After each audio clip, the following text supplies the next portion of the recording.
৬০০ বছর ৩টি মহাদেশে রাজত্ব করা এক বিশাল সাম্রাজ্য, যার নাম শুনলে একসময় ইউরোপ কাঁপত, যার সুলতানদের এক আঙুলের ইশারায় বদলে যেত পৃথিবীর মানচিত্র।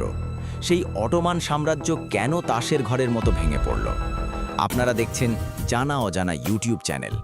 আজ আমরা ফিরে যাব সেই সময় যখন পৃথিবীর ইতিহাসের সবচেয়ে বড় এক মহীরুহ ধসে পড়েছিল। পতনের প্রধান ধাক্কা ছিল প্রথম বিশ্বযুদ্ধ। ব্রিটিশ আর ফরাসিরা মিলে এক বিশাল ষড়যন্ত্রের জাল বুনেছিল। ভেতর থেকে বিশ্বাসঘাতকতা আর বাইরে থেকে আধুনিক মারণাস্ত্র। অটোমানরা বুঝতে পারেনি তাদের পায়ের তলার মাটি কখন সরে গেছে। এককালের অপরাজেয় সুলতানের সেনাবাহিনী তখন ক্লান্ত আর বিভক্ত।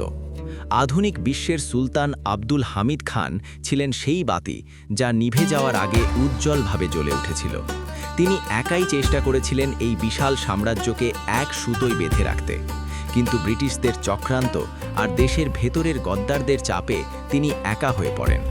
শোনা যায় সুলতানকে সরানোর পরেই অটোমানদের কপালে মৃত্যুর সিল পড়ে গিয়েছিল। এক বিশাল সাম্রাজ্য খণ্ড বিখণ্ড হয়ে ছোট ছোট দেশে ভাগ হয়ে গেল। ১৯২৪ সাল শেষ খলিফা যখন দেশ ছাড়লেন, তখন একটি যুগের চিরতলের অবসান ঘটল।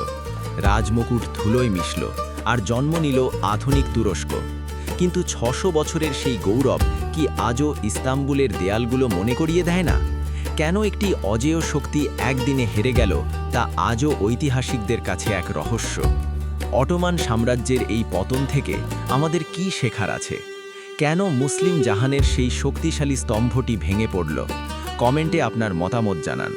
ভিডিওটি শেয়ার করুন যাতে ইতিহাস প্রেমীরা আসল সত্য জানতে পারে।